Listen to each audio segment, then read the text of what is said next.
Hey all, अस्सलाम वालेकुम and a very good afternoon everyone. I hope आप सब ठीक होंगे। सबसे पहले तो आप सभी को बिलेटेड ईद मुबारक। आई होप अल्लाह ताला आप सबके दिलों की ख्वाहिशों को पूरा करे। तो ये व्लॉग पहले ही आ जाना था बट क्योंकि मेरे थोड़े कमिटमेंट्स इसलिए मुझे थोड़ा सा टाइम लग गया व्लॉग को पोस्ट करने में। तो एनीवेज ये ईद के एक दिन पहले का वीडियो है। यहाँ पे मैंने अपना बेड अच्छे से बना लिया। Actually this time I haven't purchased any new bedsheets क्योंकि मेरे पास पुराने ही बहुत सारे पड़े हुए थे। तो मैंने उन्हीं को यूज़ करके एक अच्छा सा बेडरूम को लुक दे दिया था। और जो भी मेरे सारे घर में जो भी सारे आर्टिफिशियल फ्लावर्स होते हैं ना, उन्हें मैंने अच्छे से सर्फ के पानी में डालकर धो दिया और उन्हें अच्छे से फ़ैन के नीचे रख के सुखा भी दिया था। The next thing I did was to make my dining area. Actually Eid के लिए मैंने बहुत सा सिंपल सा लुक रखा है डाइनिंग टेबल के लिए because will be heading to my sister home for lunch. So हम लोग यहाँ पे लंच करने नहीं वाले थे ईद के दिन का। तो जस्ट जो भी मेरे पास पुरानी चीज़ें रखी हुई थी उससे मैंने एक लुक दे दिया है डाइनिंग टेबल को भी।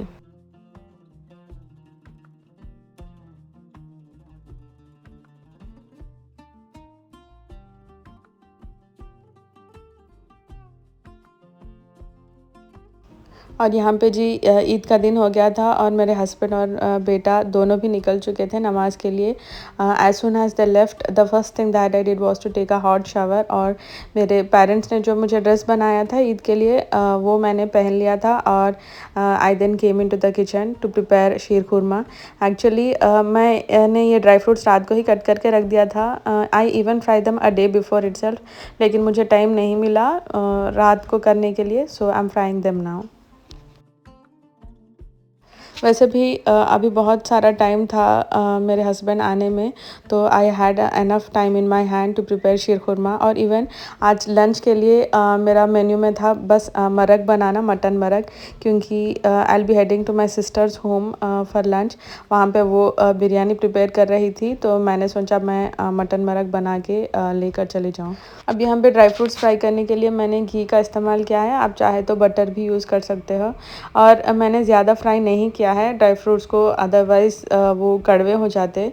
और मीनवाइल यहाँ पे दूध भी अच्छे से बॉईल हो गया था। और इस टाइम पे ना मैंने यहाँ पे 4 to 5 ग्राउंड कार्डमम डाला है इसमें। साथ ही साथ मैंने थोड़ा यहाँ पे सैफ़रन भी ऐड किया है। अब सैफ़रन ऐड करने से ना इसका टेस्ट बहुत ही अच्छा आता है। आप चाहे तो इसे स्किप भी कर सकते हैं, लेकिन मैंने हमेशा से अपने ईद वाले शीर खुरमा में सैफ़रन ऐड किया है।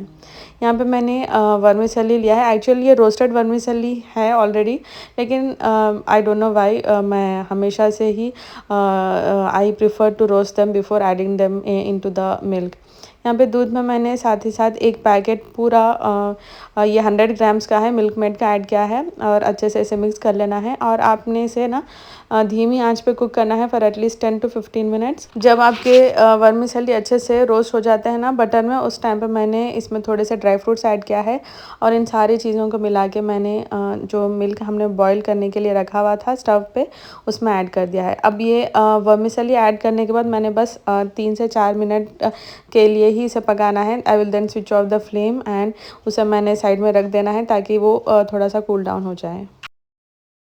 जैसे ही शीर खुरमा बन गया था मैंने स्टव पे कुकर चढ़ा दिया है मरक बनाने के लिए।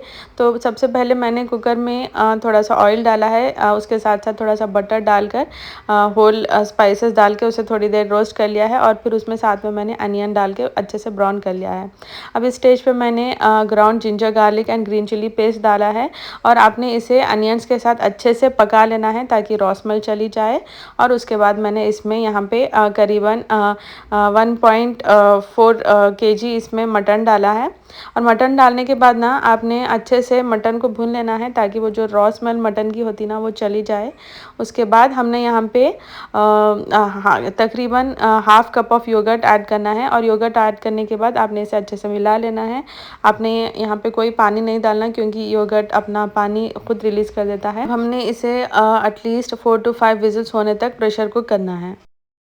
सो हस्बैंड और बेटा नमाज से आ चुके थे तो मैंने सोचा उन्हें शीर खुरमा सर्व कर दूं। एक्चुअली हम लोग ऑलरेडी ब्रेकफास्ट कर चुके थे। ईद के दिन का ब्रेकफास्ट हमारा बाहर से ही आता। I don't take pressure of preparing the breakfast on Eid day.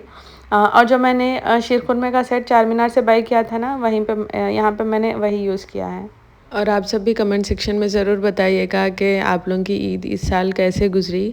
मेरी तो एज़ यूजुअल बहुत ही बिज़ी गई थी क्योंकि मेरे सिस्टर्स यहाँ पे होते हैं। मेरी सिस्टर इन लॉ हैदराबाद में होती है, तो I visited them and the next day I also travel to my parents home. So और ये व्लॉग मैंने उर्दू में वॉइस ओवर किया है फिर से क्योंकि ईद व्लॉग था, थोड़ी होमली फीलिंग है इसलिए। Otherwise as you all know that I do voice over only in English. आप लोग मुझे ज़रूर बताइएगा कि ये आप लोगों को अच्छा लग रहा है या फिर इंग्लिश में वॉइस ओवर अच्छा लगता है। मीनवाइल मटन भी अच्छे तरीके से पक चुका है और अब मैंने इस स्टेज पे इसका फ्लेम फिर से ऑन किया है और इसमें मैंने पिस्ताशियो, कैशू नट और थोड़ा सा चिरौंजी जो होती है ना उसका पेस्ट बना के इसमें डाला है। अब इसको डालने के बाद आपने इसे अच्छे तरीके से मिक्स कर लेना है और जब इसमें थोड़े से बबल्स आना स्टार्ट हो जाएंगे इस टाइम पे ना आपको इसमें तकरीबन 1 लीटर के करीब पानी डालना है क्योंकि मरक बहुत ही सूपी टाइप में होता है। आपने इसकी कंसिस्टेंसी बहुत ही थिन रखनी है। आप अगर इसे गाढ़ा बनाएंगे तो इसे खाने में मज़ा नहीं आएगा। तो पानी डालने के बाद इसे अच्छे तरीके से आपको मिक्स कर लेना है और अब इस स्टेज पे ना मैंने इसमें 1 टीस्पून के करीब सॉल्ट डाला है, half tea spoon black pepper powder डाला है और थोड़ा मैंने इसमें गरम मसाला भी ऐड किया है 1/4 टीस्पून के करीब।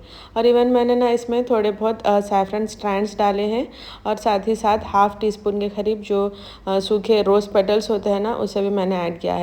ये 2 चीज़ें आपने स्किप नहीं करना है क्योंकि ये बहुत ही अच्छा टेस्ट देते हैं मरक को। अब आपने इसे ढक्कन लगा के कुक करना है फॉर एटलीस्ट 10 to 15 मिनट्स। जब तक मरक रेडी हो रहा था यहाँ पे मैंने अपने बेटी को भी रेडी कर दिया था और ये बैंगल्स मैंने उसके लिए चार मीनार से ख़रीदी थी। इवन दो उसके स्लीव्स बहुत ही बड़े हैं but she likes to wear them. मैंने उसके अच्छे से बाल बनाए और ईद की यही तो छोटी छोटी खुशियाँ होती है, बच्चियों को रेडी करना, उन लोगों को अच्छे तरीके से मेकअप करना। मेरे लिए तो यही छोटी छोटी खुशियाँ होती है। मैंने भी यहाँ पे जो चूड़ियाँ मैंने चार मीनार से ली थी वो पहन ली। मीनवाइल मरक भी अच्छे तरीके से पक चुका है। अब it's been boiling for around 15 minutes now. अब ये स्टेज पे मैंने इसमें अराउंड हाफ़ कप के करीब क्रीम डाला है और क्रीम डालने के बाद ना आपने इसे अच्छे से मिक्स करना है और बस 2 to 3 मिनट्स के लिए कुक करना है। एट लास्ट मैंने इसमें हैंडफुल ऑफ कोरिएंडर लीव्स डाला है। अब कोरिएंडर लीव्स डालने के बाद ना आपने इसका चूल्हा बंद कर देना है। आप देख सकते हैं इसका घी पूरे तरीके से ऊपर आ चुका है, इसका मतलब ये है कि मरक अच्छे से पक चुका है।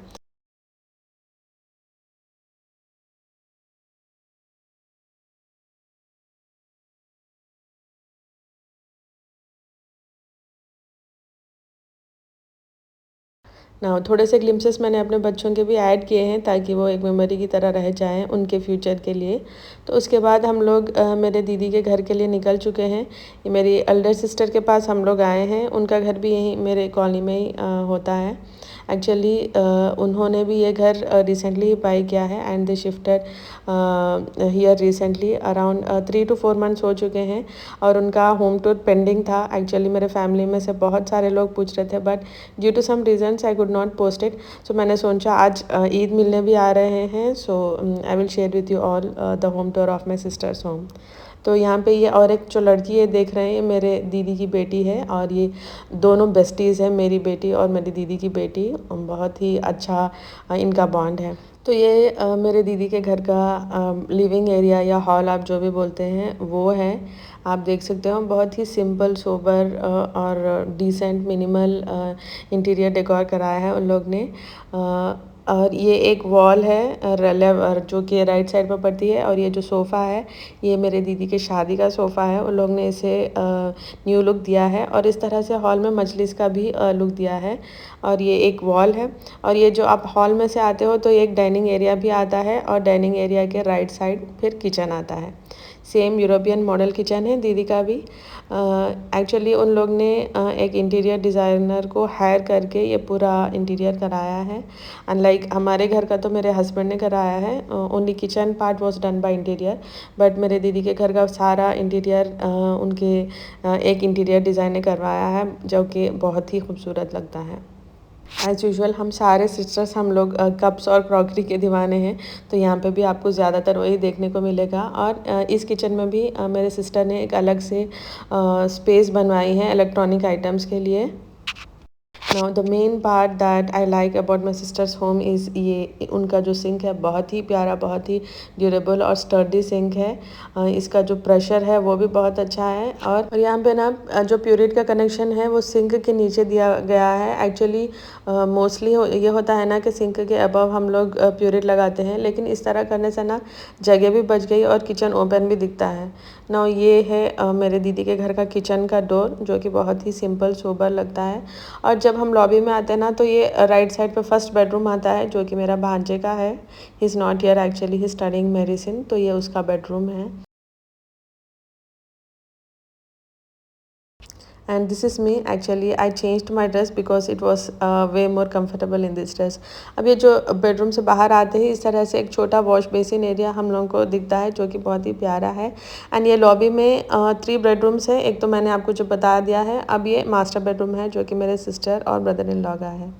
अब इसका थीम बिल्कुल अलग है। आप लोग देख सकते हो, ये 2 सोफ़े भी यहाँ पर डाले गए हैं। And everything, each and everything was planned and executed by my sister and brother-in-law itself। उन लोगों की चॉइस के हिसाब से ये लोग इंटीरियर डेकोरेशन करवाए। और ये बेडरूम में ना एक बालकनी भी आती है, जो कि बहुत ही बड़ी है, ओपन है, but because of some reasons I could not show you. और ये थर्ड बेडरूम है, जो कि बेटियों का बेडरूम है। मेरे सिस्टर के 2 बेटियां हैं, तो ये बेडरूम उनके लिए है और उनके हिसाब से ही इसे बनवाया गया है, कलर थीम एंड एवरीथिंग। साथ ही साथ लंच का भी टाइम हो गया था। एक्चुअली मेरे सिस्टर ने बताया कि लंच साथ में कर लेते हैं, तो आई बॉट द मरक that I prepared here itself. तो हम लोग ने साथ में बैठ के अच्छे से अपना लंच एंजॉय करा विद फैमिली। आप लोग सभी मरक की रेसिपी ज़रूर से ट्राई करिएगा। बहुत ही अच्छा, बहुत ही डिलीशियस बनता है। अगर आप लोग हैदराबादी दावतों में कभी गए हो, सेम वो टेस्ट इस मरक का आता है। और इसके बाद मेरे सिस्टर ने बहुत ही मज़े की मटन बिरयानी भी बनाई थी, जिसका क्लिप मैंने रिकॉर्ड नहीं किया, of course because I was busy in eating it. Now उसके बाद हमारे ब्रदर इन लॉ ने बहुत ही प्यार से हमारे लिए चाय भी सर्व की और मुझे ईदी भी दे दी। ये ईद का यही होता है कि हमें ईदियाँ मिल जाती हैं। तो आज के लिए ये व्लॉग यहीं तक का था। आई होप मैं आप सबको अपने नेक्स्ट व्लॉग में मिलूँ। तब तक के लिए अपना बहुत सारा ख्याल रखिएगा। अल्लाह हाफिज़।